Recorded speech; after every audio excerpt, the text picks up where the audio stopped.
నమస్కారం. PS news TV వార్తలకు స్వాగతం. ముందుగా వార్తల్లోని ముఖ్యాంశాలు. బంగారు తెలంగాణ అసలు కథ ఇదేనన్న సీఎం రేవంత్. బీఆర్ఎస్ పాలనపై విమర్శలు. ఉద్యోగుల జీతాలు ఆలస్యంగా చెల్లించారని ఆరోపణ. కాంగ్రెస్ ప్రభుత్వం ఆర్థిక పరిస్థితిని క్రమబద్దీకరిస్తోందని వ్యాఖ్య. సంక్షేమం అభివృద్ధికి ప్రాధాన్యం.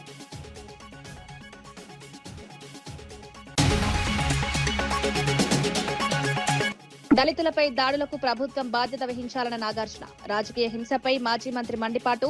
దళితుల దాడిపై చర్యలు. అధికార పార్టీ నేతలపై విచారణ జరపాలని డిమాండ్.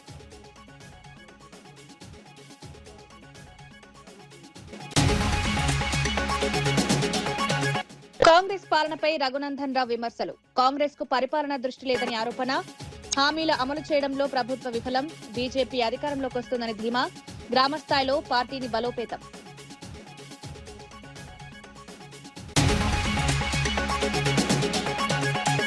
కేసీఆర్ అప్పులపై భట్టి విక్రమార్క విమర్శలు. బీఆర్ఎస్ హయాంలో భారీ అప్పులు. 2.5 భారీ అప్పులు తీర్చాల్సి వచ్చిందని వ్యాఖ్య. ఆ నిధులు రైతులకు అభివృద్ధికి వినియోగించేలాగాలని వెల్లడి.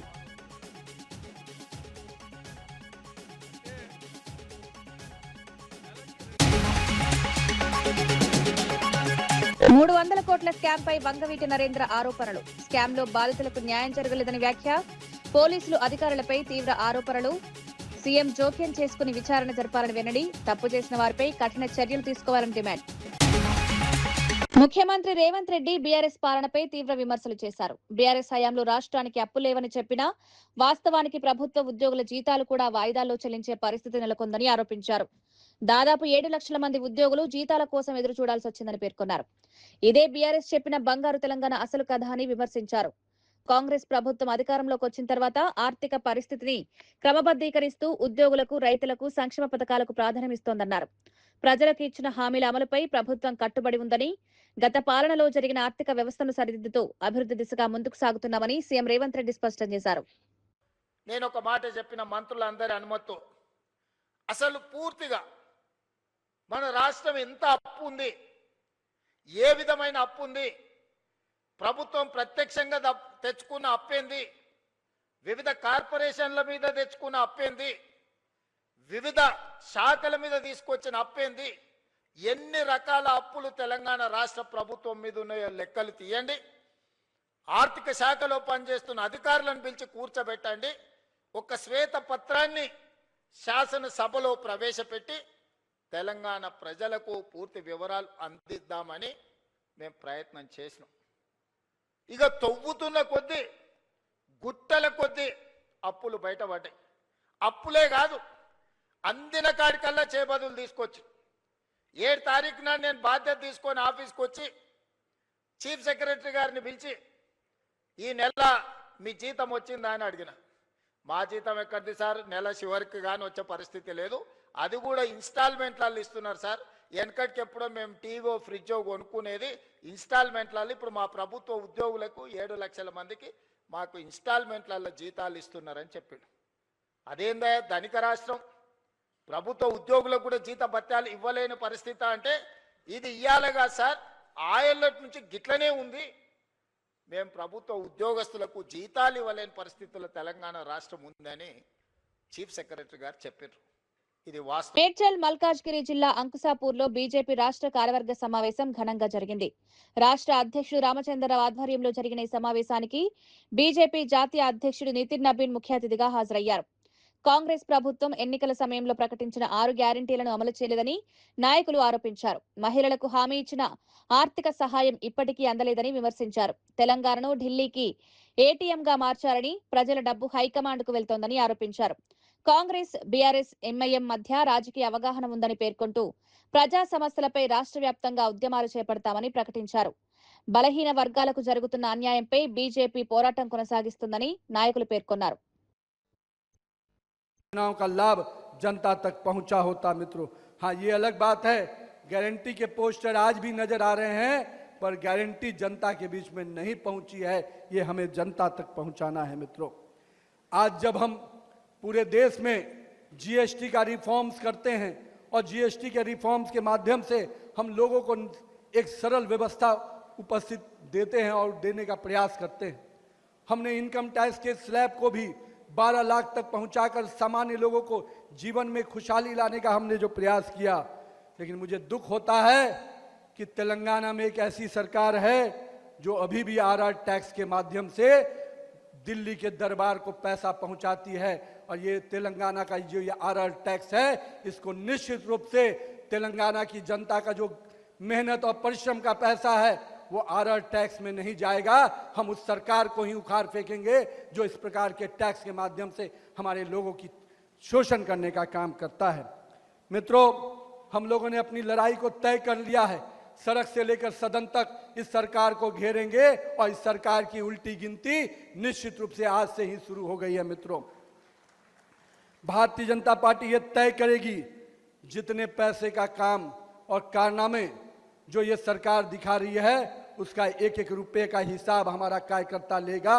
इस बात के लिए आप सब तैयार हो जाइए। मित्रों, हम लोगों ने देखा यहां पर एक भ्रष्टाचारी सरकार को जिस प्रकार से बीआरएस की सरकार चली, भ्रष्टाचार और परिवारवाद से ऊपर नहीं उठ पाया और पूरा समय उनका उसी में बीता।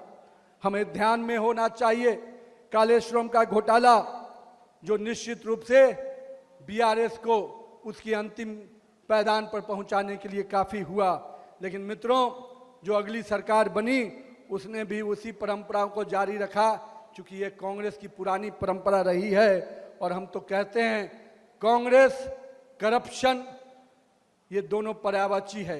और मैं मानता हूं कि आज क्रिमिनलाइजेशन ऑफ पॉलिटिक्स भी कांग्रेस का पर्यायवाची बनते जा रहा है। मित्रों, जिस प्रकार से देश के टुकड़े करने वाले गैंग को, देश को नापाक इरादे को पहुंचाने वाले गैंग को जिस प्रकार से कांग्रेस का समर्थन मिलता है, मैं मानता हूं कांग्रेस करप्शन और क्रिमिनलाइजेशन ऑफ पॉलिटिक्स के लिए जानी जाएगी। मित्रों, और कहीं ना कहीं हाल ही में मुझे मालूम हुआ जो रिवर फ्रंट का नाम से, मूसी रिवर फ्रंट के नाम से जो एक योजना आई है, उसमें भी कांग्रेस ने अपनी परंपरा के तहत लूट का बाजार लगा दिया है। मित्रों, लेकिन हम आपके माध्यम से कांग्रेस की सरकार को स्पष्ट रूप से चेतावनी देते हैं कि जो पैसा आप यहाँ की जनता का पैसा, यहाँ के लोगों का मेहनत का पैसा आप राहुल गांधी के विदेश यात्रा में खर्च करते हैं, उसका हिसाब भारतीय जनता पार्टी का कार्यकर्ता लेगा। तेलंगाना की जनता వైఎస్ఆర్సీపీ రాష్ట్ర అధికార ప్రతినిధి వంగవీటి నరేంద్ర రాష్ట్రంలో శాంతి భద్రతల పరిస్థితిపై తీవ్ర ఆరోపణలు చేశారు. 300 కోట్ల స్కామ్ లో సుమారు 1500 మంది మోసపోయామని ఫిర్యాదులు చేసినప్పటికీ ఉన్నత పోలీసు అధికారులు సరైన చర్యలు తీసుకోలేదన్నారు. సంబంధిత కంపెనీతో కొందరు అధికారులు కుమ్మక్కై కేసును నీరుగార్చారని ఆరోపించారు. ఈ వ్యవహారం వెనుక విజయవాడ పోలీసు ఉన్నతాధికారుల పాత్ర ఉందనే అనుమానాలు వ్యక్తమవుతున్నాయని పేర్కొన్నారు. ముఖ్యమంత్రి ఈ అంశంపై స్పందించి పూర్తి స్థాయి విచారణకు ఆదేశాలు ఇవ్వాలని డిమాండ్ చేశారు. బాధితులకు న్యాయం జరిగేలా దర్యాప్తు సంస్థలు స్వతంత్రంగా పనిచేయాలని, తప్పు చేసిన వారిపై కఠిన చర్యలు తీసుకోవాలని కోరారు. 2 సంవత్సరాల పాటు సీసీ ఫుటేజెస్ ని భద్రపరచాలి అని చెప్పని ప్రతి పోలీస్ స్టేషన్ లో మనకి డైరెక్షన్స్ ఉన్నాయి. అదే మాయం చేశారు. మరి ఒక క్రాంతి కుమార్ కేసు గాని ఎక్కడా కూడా ఒక సిపి ప్రెస్ మీట్ పెట్టలేదు, డీజీపీ ప్రెస్ మీట్ పెట్టలేదు, హోం మంత్రి లేరు, కనీసం ముఖ్యమంత్రి కూడా ఎక్కడా ఈ లా అండ్ ఆర్డర్స్ జరుగుతున్నటువంటి అవకతవకల మీద స్పందించినటువంటి దాఖలాలు లేవు. గత సంవత్సరం జూన్లో 1500 మంది మోసపోయాము, ఒక కంపెనీలో మా యొక్క పెట్టుబడులు పెట్టి మాకు ఎక్కువ వడ్డీ రేట్లు ఇస్తామని చెప్పని మోసం చేసి ఇవాళ కంపెనీ బోర్డు తిప్పేసిందని చెప్పని కంప్లైంట్ ఇస్తే దాదాపు 300 కోట్ల స్కామ్ ఇది. ఆ కంప్లైంట్ మన పోలీస్ అధికారి, బెజవాడ పోలీస్ అధికారి దగ్గరికి వెళ్ళడం జరిగింది. ఆయన తనదైన స్టైల్లో వాళ్ళందరినీ పిలిపించి ఆ కంపెనీ యొక్క డైరెక్టర్ని వాళ్ళని పిలిపించి మాట్లాడారు, వివరించారు. తప్పనిసరిగా దీనికి సాక్ష్యాధారాలు ఉన్నాయి. మీరు ఆర్బీఐ రూల్స్ అనేది పాటించకుండా, కేంద్ర రాష్ట్ర ప్రభుత్వాలకు కూడా ఎక్కడా కూడా ఒక రిజిస్ట్రేషన్ సర్టిఫికేట్ లేకుండా, ఇంటిమేషన్ లేకుండా ఇలా అనాథరైజ్డ్గా డిపాజిట్స్ తీసుకోవటం అనేది చట్టరీత్యా నేరము అని చాలా స్పష్టంగా ఆయనలకు చెప్పడం జరిగింది. దీనిలో మీకు శిక్ష కూడా పడుతుందని చెప్పని వాళ్ళకి వివరిస్తే వాళ్ళు దానికి నెక్స్ట్ ఏం మాట్లాడారు, ఏం చేశారంటే ఒక్కసారిగా ఈ మాట్లాడినటువంటి ఈ పైన పోలీస్ అధికారితో వాళ్ళు ఒక డీల్ మాట్లాడుకున్నారు. ఆ డీల్ మాట్లాడుకోవడంతో ఈ 300 కోట్ల రూపాయల కేసు, అంటే ఏదైతే ఒక సిఐడి ఇన్వాల్వ్ అయ్యి ఇన్వెస్టిగేషన్ చేయాలో, ఒక ఈడీ ఇన్వాల్వ్ అయ్యి దీని మీద ఇన్వెస్టిగేషన్ చేసి జప్తు చేయాలో ఆస్తుల్ని ఇవన్నీ కూడా పక్కకెళ్ళిపోయి 1500 మంది కంప్లైంట్ చేసినటువంటి ఈ అప్లికేషన్స్కి ఒక్కడే ఒక కంప్లైంట్ కింద మార్చేసి 300 కోట్ల రూపాయల స్కామ్ని కేవలం 53 లక్షల రూపాయలకి తీసుకొచ్చి ఇది ఒక పోలీసుల యొక్క అందుబాటులోనే ఉండే విధంగా దీన్ని మొత్తాన్ని మసిపూసి మారేడుకాయ చేసినటువంటి ఘనత ఈ Bezawada boss, Bezawada police boss అని వాళ్ళ పిలువబడుతున్నటువంటి మన బిగ్ బాస్ ఎవరో అతి త్వరలోనే మనకి బయటకు వస్తుంది. మార్గదర్శి చిట్ ఫండ్స్ లో మాజీ మంత్రి మేరుగు నాగార్జున రాష్ట్రంలో జరుగుతున్న రాజకీయ హింసపై తీవ్ర విమర్శలు చేశారు.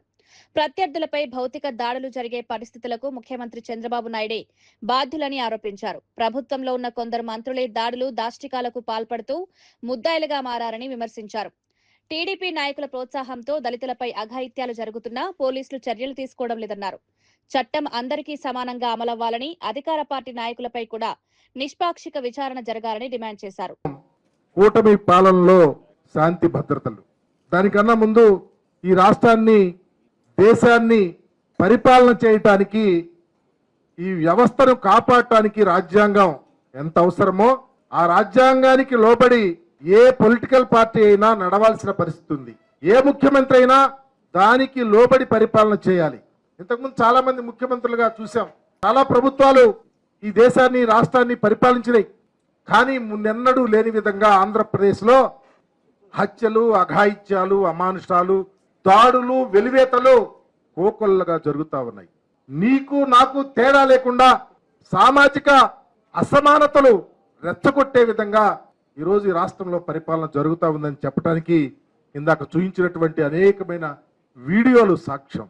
దాంతో పాటు పరిపాలన చేసేవాడే రాజే ఒక ఆలోచన, ప్రత్యర్థుల మీద ఏ విధంగా, వ్యతిరేకుల మీద ఏ విధంగా, నీ వారు నా వారిని చూసుకుంటూ పరిపాలన చేస్తూ నీకు కాని వారి మీద దాడులు చేయించే పరిస్థితి రాష్ట్రంలో తీసుకురావటానికి ప్రధాన వ్యక్తి ఎవరో కాదు, చంద్రబాబు నాయుడు గారి.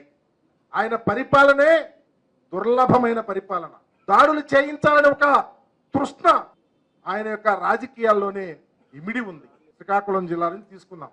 అతనితో పనిచేసే శాసనసభ్యులు, మంత్రులే ముద్దాయిలుగా ఉన్నటువంటి పరిపాలన జరుగుతూ ఉంది. శ్రీకాకుళం జిల్లాలో అయితే కోన రవికుమార్ అనే ఒక శాసనసభ్యుడు ఒక దళిత ప్రిన్సిపల్ ని వేధిస్తే ఈ రోజుకి కేసు పెట్ల. అదేవిధంగా ప్రక్క జిల్లాలో, విజయనగరం జిల్లాలో పేదవారి మీద, ఎస్సీలు, బీసీల మీద వాళ్ళ భూములు లాక్కొని అఘాయిత్యాలు చేస్తే అక్కడ ఉన్నటువంటి మంత్రుల యొక్క ప్రోద్బలంతో ఎక్కడ కేసులు లేవు. విశాఖ జిల్లాలో మీరు చూశారు, మహిళలే వివస్త్రం చేపించారు. అదే కాకుండా దాడులు చేయించారు ఇళ్ల మీద పడి.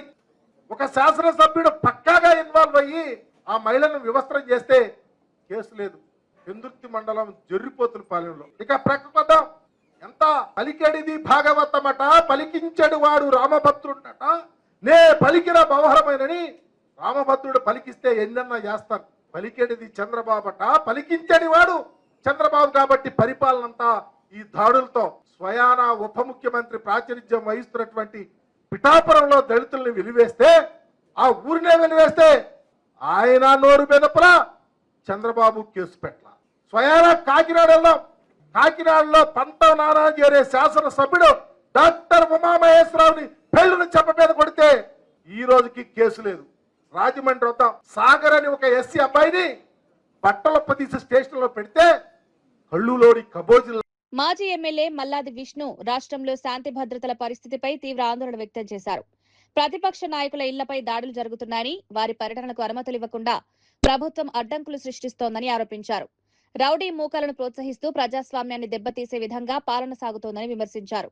రాష్ట్రానికి మహిళా హోంమంత్రి ఉన్నప్పటికీ మహిళలకు తగిన రక్షణ కల్పించలేకపోతున్నారన్నారు. ప్రతిపక్ష నేతలపై అక్రమ కేసులు నమోదు చేసి భయభ్రాంతులకు గురిచేస్తున్నారని ఆరోపించారు. ప్రజాస్వామ్యంలో ప్రతిపక్షాలకు కూడా సమాన హక్కులు ఉండాలని, ప్రభుత్వం కక్ష సాధింపు రాజకీయాలు మానుకోవాలని సూచించారు. చట్ట పరిపాలనను కాపాడాల్సిన బాధ్యత ప్రభుత్వంపై ఉందని, ప్రజల హక్కులను అణచివేసే చర్యలు తక్షణమే నిలిపివేయాలని డిమాండ్ చేశారు. అందరి మీద కూడా దాష్టీకులు జరుగుతుంది ఆంధ్రప్రదేశ్. ఈరోజు ప్రతిపక్ష నేత ఏదన్నా జిల్లా పర్యటనకు వెళ్ళాలి, ప్రజల సమస్యలు తెలుసుకోవాలి, వాళ్ళకి అండగా ఉండాలి అని బయలుదేరితే ముందుగానే పర్మిషన్ క్యాన్సిల్ చేస్తారు. ఏ రకంగా అంటే నెల్లూరు ప్రసన్న కుమార్ రెడ్డి ఇంటి మీద దాడి చేసిన సందర్భంలో పరామర్శించడానికి వెళ్తే మొత్తం ఆ నెల్లూరు పట్టణాన్ని అంతా కూడా దిగ్బంధంలో పెట్టేశారు. అంటే ఎవరు రాకూడదు, ప్రజలు రాకూడదు. అలాగే గుంటూరు మిర్చి సంబంధించినటువంటి ఇష్యూని టేకప్ చేస్తే ప్రతిపక్ష నేత ఆయన మీద వెళ్ళినటువంటి వాళ్ళ మీద కేసు నమోదు చేశారు.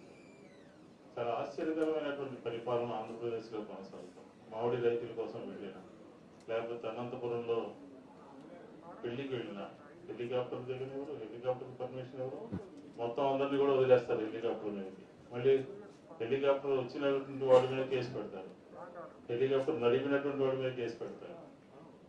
కేసులు పెట్టడంలో ముందు వెనక చూడకుండా ఇప్పటి ముప్పటిగా పెడుతున్నారు. మహిళలకి రక్షణ ఎక్కడ ఉంది ఆంధ్రప్రదేశ్లో? ఎన్ని సంఘటనలు జరిగినాయి? హోమ్ మినిస్టర్ మహిళ అయి ఉండి మహిళలకి రక్షణ లేకపోతే ఇంకా ఎవరికి చెప్పుకుంటారు? ఉదాహరణకి మత్స్య మహిళలో జరిగినటువంటి సంఘటన అంతవరకు ఆ బాడీ కనపడలా. మళ్ళీ ఆ పక్క జిల్లాలోనే ఒక మహిళకి 15 రోజుల పాటు తెలుగుదేశం వాళ్ళందరూ కూడా అత్యాచారం చేసి గర్భిణీ దారిస్తే శాంతి భద్రతలు తగ్గాయండి ఆంధ్రప్రదేశ్లో. నేను ఎక్కువ రిపోర్ట్ సబ్మిట్ చేస్తా ఉన్నాను, ప్రజలకి చెప్తా ఉన్నాను. ఒక జిల్లా అధ్యక్షుడు అయినటువంటి అంబట రాంబాబు మీద ఇంటి మీద దాడి, అలాగే మాజీ మంత్రి జోగి రమేష్ ఇంటి మీద దాడి. అందరికెందుకు నిన్న అమరావతికి రైతుల యొక్క ఆహ్వానం మేరకు చూడటానికి వెళ్ళినటువంటి సందర్భంలో చేతిలో కీలుబొమ్మగా, అధికార పార్టీ చేతిలో కీలుబొమ్మగా ఈ వ్యవస్థ మారిపోయింది అని అనడానికి ఇంతకన్నా ఉదాహరణ ఏమైనా ఉంటుందా? విజయవాడ నగరంలో, విజయవాడ నగరమే లేదు ఆంధ్రప్రదేశ్లో ఎక్కడ కూడా ప్రజల యొక్క, పౌరుల యొక్క హక్కుల్ని కాపాడేటటువంటి పరిస్థితి లేదు. ఈరోజు చూస్తున్నాం మనం, ప్రతి జంక్షన్లోనూ కూడా వందల కేసులు రాస్తా ఉన్నారు. ప్రతి జంక్షన్లోనూ కూడా పోలీసులు వ్యవహార శైలి ఎట్లా ఉంటుంది? అలా రూల్ ఫాలో అవ్వాలని చెప్పేటటువంటి వాళ్ళు విజయవాడ నగరంలోనే ఒక పోలీస్ స్టేషన్లో 40 రోజుల పాటు ఒక వ్యక్తి అదే పోలీస్ స్టేషన్లో చిత్రహింసలకు గురి చేసి, చంపేసి, సీసీ ఫుటేజ్ మాయం చేసి, బస్ స్టాండ్లో అనాథ శవంగా మార్చి, బస్ స్టాండ్ నుంచి శ్మశానానికి తరలించి అక్కడ క్రిమేషన్ చేసి, మొత్తం 40 రోజుల పాటు కింద టాప్ టు బాటం మాట్లాడకుండా హోంశాఖ మౌనం వహించింది అని అంటే ఆంధ్రప్రదేశ్లో శాంతి భద్రతలు ఉన్నాయా లేదా? వాళ్ళు అతను ఎటువంటి వాడైనా కావచ్చు. ప్రాణం, ఎవరు మీకు ప్రాణం తీయటానికి ఎవరు రైట్ ఇచ్చారు? ఎవరు హక్కు? మీకేం ఉన్నటువంటి హక్కు ఏంటి? తల్లి డీజీపీ గారికి ఆన్లైన్లో కంప్లైంట్ ఇస్తే దాన్ని విజయవాడ కమిషనరేట్కి పంపిస్తే దాని మీద చర్యలు ఉండవు, చర్యలు తీసుకోరు. కళ్ళు మూసుకుని ఉంది ఆంధ్రప్రదేశ్లో పోలీసు వ్యవస్థ. అందాకెందుకు ఒంగోలులో చిన్నమల్లయ్య ఒక సిఐని డిస్మిస్ చేసింది ఈ ప్రభుత్వం, ఇక్కడ నాగరాజుని అరెస్ట్ చేసింది. వాళ్ళ ప్రభుత్వంలోనే పోలీసుల యొక్క, అధికారుల యొక్క దాష్టీకాలు విపరీతంగా ఇబ్బడి ముబ్బడిగా పెరిగిపోతే కాన్వర్ట్ పొజిషన్లో వాళ్ళు చేస్తున్నారు. అంటే ఆంధ్రప్రదేశ్లో శాంతి లేదు, భద్రత లేదు అనే దానికి ఉదాహరణ అని చెప్పి ఈ సందర్భంగా రాజకీయ కోణంలో వైఎస్ఆర్ కాంగ్రెస్ పార్టీ ప్రభుత్వంలో ఐఏఎస్లు, ఐపీఎస్లు, రకరకాల హోదాల్లో పనిచేసినటువంటి 12 మంది మీద నిర్దాక్షిణ్యంగా పోలీసులతో కేసులు పెట్టించి సస్పెండ్ చేయించి పక్కన పడేస్తా ఉన్నాం. ఈరోజు ఆంధ్రప్రదేశ్లో ఏం రాజ్యం నడుస్తూ ఉంది? ఆంధ్రప్రదేశ్లో పోలీసు రాజ్యం నడుస్తూ ఉంది, నిరంకుశ పరిపాలన నడుస్తూ ఉంది అని చెప్పి ఈ సందర్భంగా చెప్పారు. కాబట్టి రోజు ఇక్కడ సమావేశమైనటువంటి వాళ్ళందరూ కూడా కూలంకషంగా ఈ ప్రభుత్వం మీద శాంతి భద్రతల వైఫల్యంలో ఒక ఛార్జ్షీట్ తయారు చేయాలని చెప్పిన కాకుమాన్ రాజశేఖర్ గారిని మేము సవినయంగా కోరుతాం. దాన్ని ప్రజలకు తెలియజేయాలి. ఏ రకమైనటువంటి, అలాగే గంగమ్మ, గాదే సాయి కుమార్, అలాగే మన కోల్పో వెంకటేశ్వర గారికి సంబంధించిన క్రాంతి కుమార్ నిన్న చూసాం కైకులూరులోనే ఎక్కడో భార్యాభర్త తగాదా భార్యాభర్త తగాదంతా కూడా అతను కూడా నవీన్ కుమార్ అనుకుంటా పేరు, అతను కూడా ఆత్మహత్య చేసుకున్నాడు. నవీన్ ఎందుకు అంత ఎక్స్ట్రీమ్ గా మీరు వెళ్ళాలి? కేంద్ర మంత్రి బండి సంజయ్ చేసిన వ్యాఖ్యలకు తెలంగాణ మంత్రి పొన్నం ప్రభాకర్ ఘాటుగా స్పందించారు. రాష్ట్రంలో ఒక్క కార్పొరేటర్ కూడా లేని బీజేపీ వరంగల్ మేయర్ పదవిని ఎలా గెలుస్తామని చెప్తోందని ప్రశ్నించారు. కేంద్రంలో 12 ఏళ్లుగా అధికారంలో ఉన్న మోదీ ప్రభుత్వం తెలంగాణకు చేసిన అభివృద్ధి ఏమిటో ముందుగా ప్రజలకు వివరించాలని డిమాండ్ చేశారు. రాష్ట్ర ప్రభుత్వంపై విమర్శలు చేసే ముందు కేంద్ర ప్రభుత్వం ఇచ్చిన హామీల అమలు గురించి సమాధానం చెప్పాలన్నారు. తెలంగాణ అభివృద్ధికి కాంగ్రెస్ ప్రభుత్వం కట్టుబడి పనిచేస్తోందని, ప్రజల మద్దతు తమకే ఉందని పేర్కొన్నారు. హుస్నాబాద్ లో చూసినా అన్ని జాగాలు చూసినా కార్మికులు కూడా నేనేమడుగుతున్నా, మా కార్పొరేషన్ కౌన్సిలర్లు కార్పొరేటర్లు అవసరంలే, మేము మేయర్ గెలుస్తామంటున్నది ఎట్లా గెలుస్తారో నాకు అర్థం కాలే. మాకు మొత్తం కార్పొరేటర్ సీట్లు గెలవాలని మేము కోరుకుంటున్నాం. దానికి అనుగుణంగా వరంగల్, హనుమకొండ, కాజీపేటకు సంబంధించి అన్ని రకాల అభివృద్ధి కొరకు ముఖ్యమంత్రి గారు హైదరాబాద్ తర్వాత వరంగల్ అభివృద్ధి చేయాలనే తలంపుతోటి అనేక నిర్ణయాలు తీసుకుంటా ఉన్నాం. మీరు ప్రత్యక్షంగా చూస్తూ ఉన్నారు. ఇవాళ ఎయిర్పోర్ట్ కావచ్చు, అండర్ గ్రౌండ్ డ్రైనేజ్ కావచ్చు, స్మార్ట్ సిటీ కావచ్చు, డంప్ యార్డ్ కావచ్చు, హౌసింగ్ కావచ్చు, అక్కడ పడేటువంటి ఎడ్యుకేషన్ ఇన్స్టిట్యూషన్స్ కావచ్చు, అనేకమైనటువంటి ఇవాళ కార్యక్రమాలను కొనసాగించి ముందుకు పోతున్నటువంటి మేము 10 సంవత్సరాలు 12 ఏళ్ళు భారతీయ జనతా పార్టీ అధికారంలో ఉండి ఎన్నికల కొరకు వచ్చి ఇలా వరంగల్ మీటింగ్ పెడుతూ ఉన్నారు. జవాబు చెప్పమంటున్నా, ముక్కు భూమికి రాయాలంటున్నా. అసలు మీరు ఇవాళ తెలంగాణకు ఎరువులు రాకపోవడానికి కారణం మీరు కాదా అని అడుగుతా ఉన్నాం. తెలంగాణకు సంబంధించిన నిధులు రాకపోవడానికి మీరు కారణం కాదని అడుగుతున్నాం. టీపీసీసీ అధ్యక్షుడు మహేష్ కుమార్ గౌడ్ రైతు భరోసా పథకంపై ప్రతిపక్షాలు చేస్తున్న విమర్శలకు ఘాటుగా స్పందించారు. కాంగ్రెస్ ప్రభుత్వం రైతుల పక్షాన నిలబడి ఎన్నికల్లో ఇచ్చిన హామీలను అమలు చేస్తోందన్నారు. రైతులకు సన్నాల పంటకు బోనస్ అందించడంతో పాటు ఏకకాలంలో 2 లక్షల వరకు రుణమాఫీ చేసి చరిత్ర సృష్టించిందని పేర్కొన్నారు. రైతుల సంక్షేమానికి ప్రభుత్వం అత్యధిక ప్రాధాన్యమిస్తోందని, ప్రతిపక్షాలు వాస్తవాలను వక్రీకరిస్తూ ప్రజల్లో అపోహలు సృష్టిస్తున్నాయని విమర్శించారు. రైతుల అభ్యున్నతే కాంగ్రెస్ ప్రభుత్వ లక్ష్యమని, భవిష్యత్తులో కూడా వ్యవసాయ రంగాన్ని మరింత బలోపేతం చేసే కార్యక్రమాలు కొనసాగిస్తామని స్పష్టం చేశారు. 6,000 ఎకరం చొప్పున ప్రభుత్వం విడుదల చేస్తున్నటువంటి శుభ సందర్భం ఇది. ప్రతిపక్షాలు విమర్శలన్నీ కూడా తిప్పికొడుతూ మేము రైతుల పక్షాన ఉన్నాము, రైతుల కోసం ఈ ప్రభుత్వం, ఈ పార్టీ ఎంత దూరమైన పోతుంది అని చెప్పడం ఇవాళ జరుగుతున్నటువంటి కార్యక్రమం నిదర్శనం. ముఖ్యమంత్రి గారు వల్ల విడుదల చేస్తున్నటువంటి రైతు భరోసా రుణం కొన్ని లక్షల మందికి ఇది ఆర్థిక సాయం అందుతుంది. రైతుల సంక్షేమం కాంగ్రెస్ పార్టీ ధ్యేయం. రైతులు, కార్మికులు, నిరుద్యోగులు అందరి కోసం పనిచేస్తున్న పార్టీ కాంగ్రెస్ పార్టీ. దేశంలో ఎక్కడ లేని విధంగా సన్న బియ్యాల మీద బోనస్ ఇచ్చిన చరిత్ర కాంగ్రెస్ పార్టీది. ఏకకాలంలో 2 లక్షల వరకు రుణమాఫీ, అంటే దాదాపు 23,000 కోట్లు ఏకకాలంలో రుణమాఫీ చేసిన ఘనత కాంగ్రెస్ పార్టీది. గతంలో 10 ఏళ్ళు ఊరడించి వాళ్ళు 10-12 కోట్ల కన్నా ఇవ్వలే.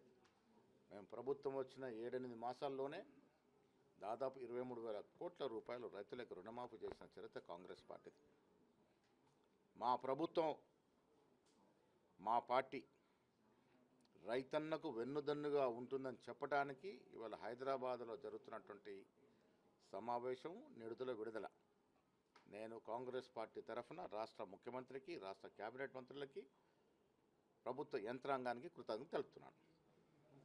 Deputy CM Bhatti Vikramarka BRS ప్రభుత్వ హయాంలో తీసుకున్న అప్పులపై తీవ్ర విమర్శలు చేశారు. కేసీఆర్ 10 ఏళ్ల పాలనలో రాష్ట్రంపై 8 లక్షల కోట్ల అప్పుభారం మోపారని ఆరోపించారు. అందులో 2.08 లక్షల కోట్లను కేవలం 2.5 ఏళ్లలోనే అసలు వడ్డీల రూపంలో చెల్లించాల్సి వచ్చిందన్నారు. ఆ భారీ అప్పులు లేకపోయి ఉంటే ఆ నిధులను రైతుల సంక్షేమానికి, అభివృద్ధి కార్యక్రమాలకు వినియోగించే అవకాశం ఉండేదన్నారు. కేటీఆర్, హరీష్ రావు చేస్తున్న ఆరోపణలు వాస్తవాలకు విరుద్ధమని, ప్రజలను తప్పుదారి పట్టించే ప్రయత్నమేనన్నారు. సంవత్సరానికి 30,384 కోట్లు మాత్రమే ఖర్చు పెట్టారు. దానికే ఏదో గొప్పలు మేము రైతుల కోసం చేసినట్టుగా మాట్లాడుతూ మమ్మల్ని నిందిస్తూ ఉంటే, చేసినటువంటి పనులు కూడా మనం స్పష్టంగా చెప్పలేకపోతున్నాం అనేటువంటి ఆలోచన కలిగి తప్పనిసరిగా రైతులందరికీ ఈ విషయాలు తెలియాలనేటువంటి ఆలోచనతోనే నేను ఈ లెక్కలు చెప్తా ఉన్నాను. కేవలం 2.5 సంవత్సరాల్లో మేము 1,56,496 కోట్ల రూపాయలని రైతుల కోసం ఖర్చు పెట్టాం. నెలకి వాళ్ళు 2,532 కోట్లు ఖర్చు పెడితే 5,217 కోట్ల రూపాయలని ప్రతి నెల రైతుల కోసం మేము ఖర్చు పెట్టాం.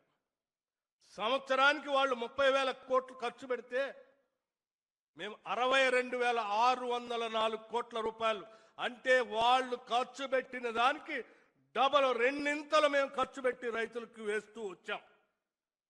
రైతు భరోసా పథకంపై మంత్రి తుమ్మల నాగేశ్వరరావు కీలక వ్యాఖ్యలు చేశారు. రైతు భరోసా అంటే భూమి కలిగి ఉండడమే కాకుండా పంట సాగు చేసే రైతులకు అందించే పంట భరోసా అని స్పష్టం చేశారు. భవిష్యత్తులో పంటలు సాగు చేసే అర్హులైన రైతులకే ఈ ఆర్థిక సాయం అందజేస్తామని తెలిపారు. గత యాసంగి సీజన్లో కిస్తీ నిలిపివేసిన విషయం నిజమేనని అంగీకరించిన మంత్రి ఆ నిధులతో 5,000 కోట్ల మేర మద్దతు ధరకు రైతుల నుంచి పంటలు కొనుగోలు చేశామని వివరించారు. రైతుల ప్రయోజనాల దృష్ట్యా ప్రభుత్వం నిర్ణయాలు తీసుకుంటోందని, సాగు చేసే రైతులకు నేరుగా ప్రయోజనం చేకూర్చే విధంగా రైతు భరోసా అమలు చేస్తుందన్నారు. అది మీకు సాధ్యం కాదు అని చెప్పి మీకు ఈ సందర్భంగా మనం చేసుకుంటూ ఈ చారిత్రక ఘట్టానికి 9 రోజుల్లో 9,000 కోట్లు రైతుల జేబుల్లో వేయగలిగినటువంటి ఏకైక ప్రభుత్వం తెలంగాణ ప్రభుత్వం అని చెప్పి మీకు ఈ సందర్భంగా మనం చేస్తున్నాం. అది రేవంత్ రెడ్డి గారి అధ్యక్షతన సాధ్యమైంది. ఆయన గారికి ప్రత్యేకంగా ధన్యవాదాలు తెలియజేస్తూ, నాట్ల కంటే ముందే మీ పెట్టుబడి కోసం ఆలోచించి కష్టాలు పక్కన పెట్టి ఈ రోజున 9,000 కోట్లు బట్టి గారి ద్వారా అరగంటలో మీ ఖాతాలో ఏపిస్తామని చెప్పి ఈ సందర్భంగా మనం చేసుకుంటూ కాంగ్రెస్ సీనియర్ నాయకుడు మానవతా రాయ్ బీఆర్ఎస్ నాయకుల విమర్శలకు ఘాటుగా స్పందించారు. అధికారాన్ని కోల్పోయిన తర్వాత బీఆర్ఎస్ నేతలు ఆధారాలు లేకుండా మూసీ ప్రాజెక్టు, గురుకులాల టెండర్లపై పరస్పర విరుద్ధమైన ఆరోపణలు చేస్తున్నారని విమర్శించారు. గురుకులాల టెండర్ ప్రక్రియ పూర్తిగా ఆన్లైన్లో పారదర్శకంగా జరిగిందని స్పష్టం చేశారు. టెండర్లపై ఎలాంటి అవకతవకలు జరిగాయని నిరూపించగలిగితే బహిరంగ చర్చకు సిద్ధమని, అమరవీరుల స్తూపం వద్ద ఆర్ఎస్ ప్రవీణ్ కుమార్ తో చర్చించేందుకు సిద్ధంగా ఉన్నామని సవాల్ విసిరారు. ప్రజలను తప్పుదారి పట్టించే ఆరోపణలు చేయడం మానుకుని వాస్తవాలను గౌరవించాలని సూచించారు. వచ్చినట్లే ప్రధానంగా ఆ కొప్పులేశ్వరకు మంత్రి పదవి పోయేసరికి మతి స్థిమితం తప్పింది. అదే విధంగా ఆర్ఎస్ ప్రవీణ్ కుమార్ ఇరక్కపై వచ్చానే, ఇరుక్కున్నానే అని చెప్పి బీఆర్ఎస్ పార్టీలో వచ్చానని చెప్పి బాధపడుతూ ఆయన కూడా సోయి తప్పి విమర్శలు చేస్తారు. ఎక్కడన్నా 640.87 కోట్ల రూపాయల టెండర్లు పిలిస్తే 2,000 కోట్ల రూపాయల అవినీతి జరిగిందని కొప్పులేశ్వర్ అంటాడు. కాదు కాదు కాదు అని వేలంపాట బాడినట్టు, కాదు కాదు 3,000 కోట్ల అవినీతి జరిగిందని చెప్పేసి ఇంకొక ఆయన ఆర్ఎస్ ప్రవీణ్ కుమార్ అంటాడు. లేదు లేదు 200 కోట్ల అవినీతి జరిగిందని ఇంకొక బీఆర్ఎస్ అంటాడు. కాబట్టి వీళ్ళ ఆరోపణలు వ్యవహారం చూస్తే వీళ్లకు రాజకీయం చేయడం చేత కావట్లేదు అని చెప్పి మనకు స్పష్టమవుతుంది. కాబట్టి వాస్తవంగా మేమేమంటున్నామంటే ఆర్ఎస్ ప్రవీణ్ కుమార్ గారు మొన్న అడ్లూరు లక్ష్మణ్ కుమార్ గారికి సవాల్ విసిరారు. జూలై 2వ తారీఖున సోమాజిగూడ ప్రెస్ క్లబ్ కు మేమొస్తాం, గురుకులాల టెండర్. మెదక్ ఎంపీ రఘునందన్ రావు తెలంగాణ కాంగ్రెస్ ప్రభుత్వంపై తీవ్ర విమర్శలు గుప్పించారు. రాష్ట్ర అభివృద్ధిపై కాంగ్రెస్ కు స్పష్టమైన దృష్టి, పరిపాలనా సామర్థ్యం లేదని ఆరోపించారు. రవాణా మంత్రి పొన్నం ప్రభాకర్ 119 నియోజకవర్గాల ఎమ్మెల్యేలా వ్యవహరిస్తున్నారని ఎద్దేవా చేశారు. కాంగ్రెస్ పార్టీ ప్రజల విశ్వాసాన్ని కోల్పోతోందని, రేవంత్ రెడ్డి తెలంగాణలో చివరి కాంగ్రెస్ ముఖ్యమంత్రిగా చరిత్రలో నిలిచిపోతారని వ్యాఖ్యానించారు. బీజేపీ జాతీయ అధ్యక్షుడు నితిన్ నబీన్ సూచించినట్లుగా పార్టీ కార్యకర్తలు గ్రామ స్థాయిలో మరింత చురుగ్గా పనిచేయాలని పిలుపునిచ్చారు. ప్రజల్లో బీజేపీపై విశ్వాసం పెరుగుతోందని, రానున్న ఎన్నికల్లో పూర్తి మెజారిటీతో అధికారంలోకి వచ్చి తెలంగాణ అభివృద్ధి కొత్త దిశానిర్దేశం చేస్తామని ధీమా వ్యక్తం చేశారు. సంగారెడ్డి పైసలు సంగారెడ్డికి అంటే నీ హుస్నాబాద్కు పైసలు ఎట్లొస్తాయి పొన్నం కదా, ఆలోచించు ఒకసారి. ఆదిలాబాద్కు పైసలు ఎట్లొస్తాయి ఒకసారి ఆలోచించు. అందుకని తలా తోక లేని మాటలు మాట్లాడి జనాల లోపల ఏదో పర్సెప్షన్ డెవలప్ చేయడానికి ప్రయత్నం చేస్తే బాధ్యత గల మంత్రులుగా పనిచేస్తున్నటువంటి మీకు తగదని చెప్పి ఈ సందర్భంగా హెచ్చరిస్తా ఉన్నాం. 2 ఏళ్ల ముందే కాంగ్రెస్ వాళ్ళకి అర్థమవుతుంది వాళ్ళ పునాదులు కదులుతున్నాయని, కాంగ్రెస్కి రేవంత్ రెడ్డి గారు చివరి ముఖ్యమంత్రి అని, భవిష్యత్తులో మళ్ళీ ఒక 2 దశాబ్దాల దాకా కాంగ్రెస్ అనే పేరు తెలంగాణ రాష్ట్రంలో వినబడదని అర్థమైంది. కాబట్టి ఓ పక్కన విప్పులు, ఓ పక్కన మంత్రులు ఆగమై గాలి గత్తరకు తిరిగినట్టు తిరుగుతూ ఉన్నారు తప్ప వీళ్ళకు ఒక అవగాహన లేదు, వీళ్ళకు ఒక కంటింజెన్సీ ప్లాన్ లేదు. జూన్లో ఏం చేయాలో తెలియదు, జూలైలో ఏం చేయాలో తెలియదు, వాన పడితే ఏం చేయాలో తెలియదు, వాన రాకపోతే ఏం చేయాలో కూడా తెలియదు. ఇది కాంగ్రెస్ మంత్రులకి వ్యవసాయం పట్ల ఉన్నటువంటి అవగాహన. దురదృష్టం ఇట్లాంటి ప్రభుత్వం తెలంగాణ ప్రజలది. Thank you.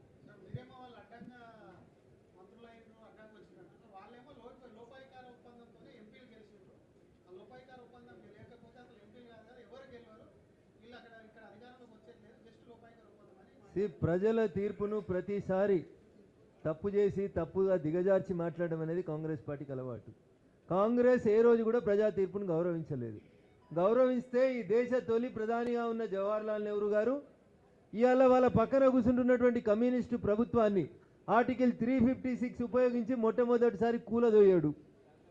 ఆడ నుంచి మొదలుకుంటే దేశ తొలి ప్రధాని జవహర్లాల్ నెహ్రూ గారు ఆర్టికల్ 356ను ఉపయోగించి కమ్యూనిస్టుల ప్రభుత్వాన్ని కూలదోసిన కాడి నుంచి ఆంధ్రప్రదేశ్లో ఎన్టీ రామారావు ప్రభుత్వాన్ని కూలదోసేదాకా 100 సార్లు ఈ దేశంలో ఇవి ఈనాటి వార్తా విశేషాలు. మరో బులెటిన్లో మళ్ళీ కలుద్దాం. నమస్కారం.